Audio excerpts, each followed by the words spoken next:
say nothing's going your way and you need to work a lot because you have a lot of projects right now. What are you doing to like calm yourself down?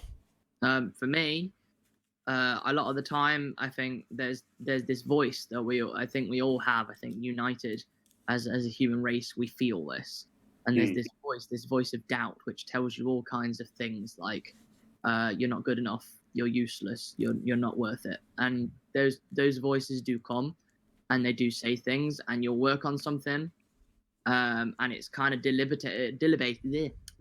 What is the word I'm looking for there, Jay? Debilitating. That's the one. Yeah, there you go. And it's debilitating because you'll like put in a lot of work. You'll say the video online, and you'll be watching the views, and you'll feel a bit bad about like, you know, oh well, they only got like 20 views, and you feel bad. You do, and there's that doubt voice. There's that little voice that says, you know, you're not good enough. You're never going to do this. But I think for me, what I've done is over the years, I've developed this other voice. There's like a second voice that's actually on my side and says, do you know what? Yeah, you are good enough. You will do this. You are fine. Everything you do is fine. You can do this. And like, don't listen to the other guy. He's been here for a while. He's still wrong. So like, I think it's hard to, it's so much easier said than done, because I think in our time, I think that voice, that first voice, the doubt one, so much easier to listen to, because for some reason it's easier to be disappointing than it is to, you know, to work to not.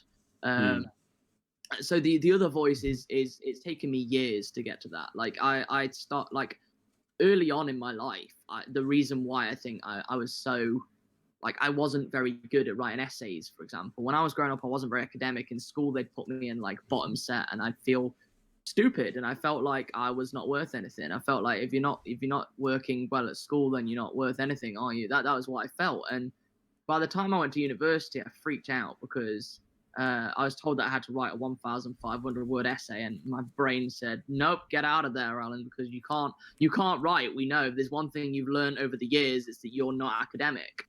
So I got out of there, and then over the year I took away from uni, I wanted to quit uni, but I decided to wait a bit. So I decided to take a year out.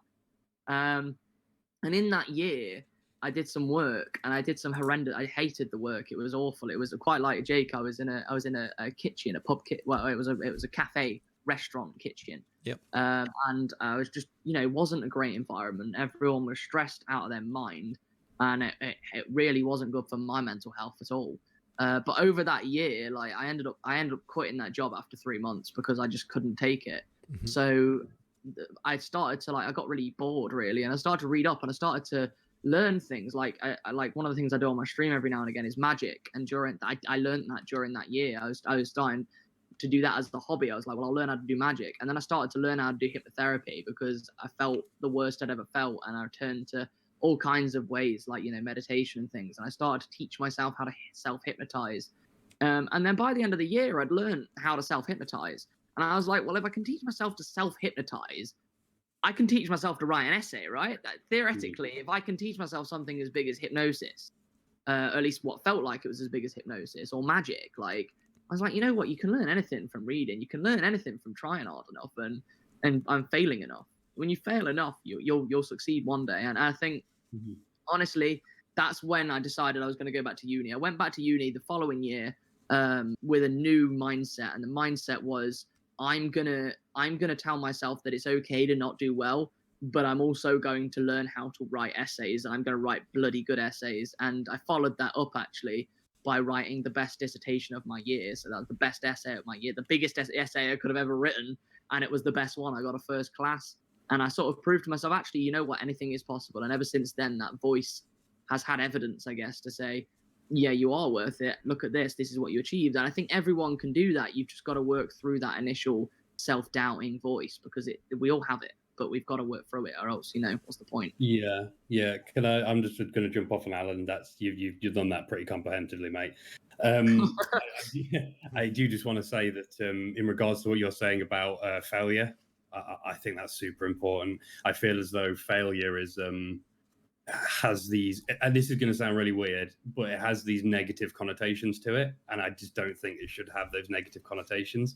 Now, I can only come from a place of creativity and artistry. But I honestly, I can't see why this doesn't apply to everything. Yep. Like people are so worried about failing that then they don't try. Like, and to me, I don't want to like throw it off as something like, because I completely understand it. Doing this stuff is scary, is really scary, and those voices, and I'm sure Allan will agree, they never go away. They don't. They just don't go away. They will always be there. It's not about curing anything because there's nothing wrong. You know, it's completely normal.